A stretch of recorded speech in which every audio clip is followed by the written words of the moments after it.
Well, hello random YouTube people. Is speedtest.net not working on your Mac? Well, let me show you how to fix it. Subscribe. So on your Mac, you're going to go to a web browser. It does not matter which web browser, but go to speedtest.net. And you can see on my computer, it says finding optimal server, but it never does anything. If I click go, still absolutely nothing happens. It doesn't connect to anything. It doesn't return any results. It's just frozen. Well, let's try the Mac app instead. So speedtest.net, Mac app. It opens up here in the little title bar.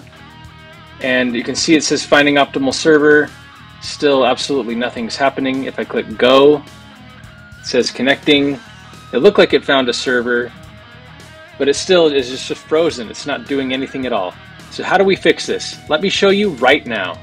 Open up the system settings, go to screen time, and then go down to the content and privacy restrictions. Right here you probably have this turned on. Go ahead and toggle that off. You'll have to enter your passcode as an admin if you have one. But once that's turned off, let's come back to speedtest.net and let's go ahead and refresh the page. So you can see now it's already selected an optimal server, and if I click go, I'm going to get some results. And there it goes. We're returning high speeds right now. So let's go test the Mac app now. And click go. It found a new optimal server.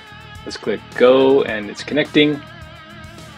And there it goes. It's returning data.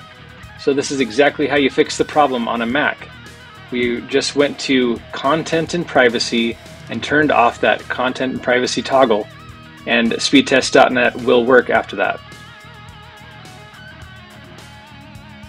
Aren't you glad that was such a simple fix? Wasn't that easy?